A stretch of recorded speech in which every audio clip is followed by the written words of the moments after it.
Kako ukloniti prevod uz film koji je automatski prikačen?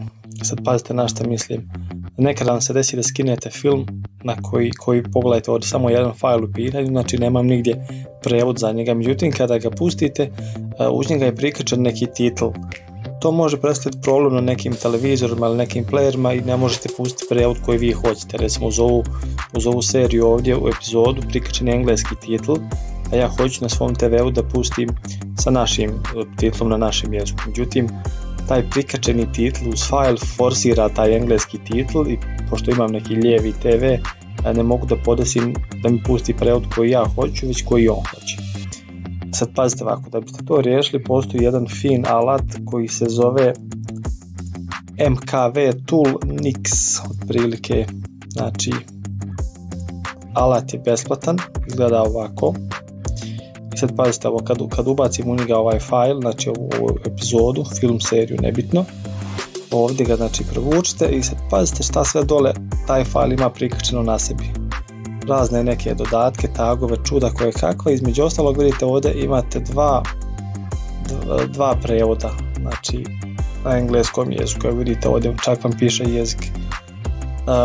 Da biste isključili, znači otkačili te prevode iz filma, samo ćete ovako ove dvije kvačice ovdje skinuti i ovdje dole u dnu idete Start Multiplexing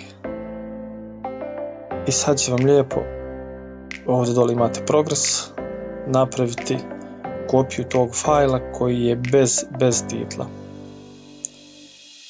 Ako sam dobro vidio, on je to čak već i završio, evo jeste. Znači, evo ovo je originalna kopija, a ovo je kopija bez prevoda.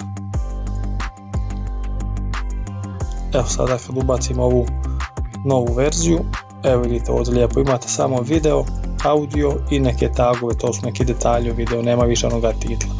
E sad kako da dođete do ovoga programa? Samo na Google ukucate MKV Tool Nix. MKV vam je ovaj novi, jedan od novih video formata koji zauzmaju jako malo prostora, a imaju prilično dobar kvalitet.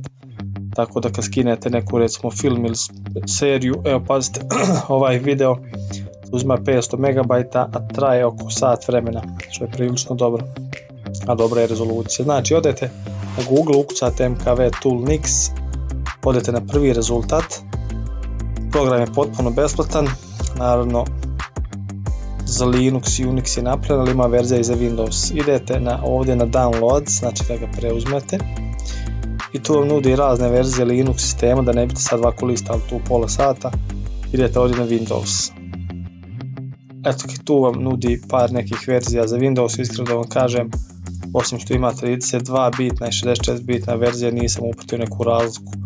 Ja sam skinuo ovaj ovdje desno, ali možete isprobati bilo koji. Samo znači obratite pažnju da li vam je Windows 32 bit ili 64 bit. Eto, to je to. Ako ti je ovaj tutorial pomogao, prijavi se na moj kanal jer snimam zanimljive i brze tutoriale o hardveru i softveru, a svakako bi mi podrška dobrodošla. Hvala.